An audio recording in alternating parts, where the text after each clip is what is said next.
તો હાલ લસણ ખાનારા લોકો માટે એક દુઃખદ ખબર સામે આવી રહી છે।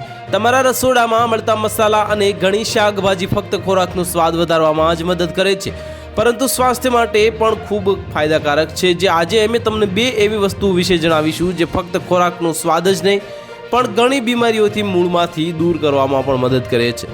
આપણે બધા આપણા ખોરાકમાં લસણ અને દેશી ઘી ખાઈએ છીએ અને આ બંને ખોરાકનો સ્વાદ વધારવાનું કામ કરે છે અને આપણે આ બધા આપણા ખોરાકમાં લસણ અને દેશી ઘી ખાઈએ છીએ અને આ બંને ખોરાકના સ્વાદ વધારવાનું કામ કરે છે।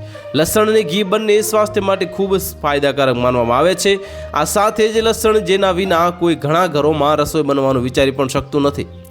લસણની વાત કરીએ તો તેને પરંપરાગત દવા તરીકે પણ ઓળખવામાં આવે છે અને પ્રાચીન સમયથી તેનો ઉપયોગ ઘણી સ્વાસ્થ્ય સમસ્યાઓના ઉપચારમાં કરવામાં આવે છે। અને જે લસણના એસિલિન નામનું તત્વ હોય છે જે એન્ટીબેક્ટેરિયલ, એન્ટીફંગલ અને એન્ટીવાયરલ ગુણધર્મો માટે જવાબદાર હોય છે। આ સાથે તેમાં વિટામિન સી, વિટામિન B6 અને manganese, selenium, calcium, iron, phosphorus અને ફાઇબર હોય છે।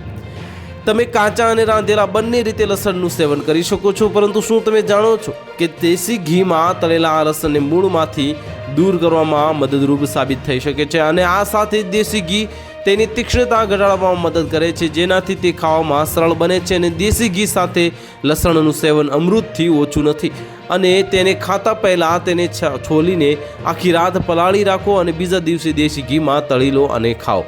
તો હાલ માટે આટલું જ, મળીશું અપડેટ સાથે। જો તમને અમારા વિડીયો પસંદ આવતા હોય તો વિડીયોને લાઇક કરી દેજો, ચેનલને સબસ્ક્રાઇબ કરી બાજુમાં આવેલા બેલ આઇકનને દબાવી દો, જેથી તમને આવા સમાચારની અપડેટ મળતી રહે।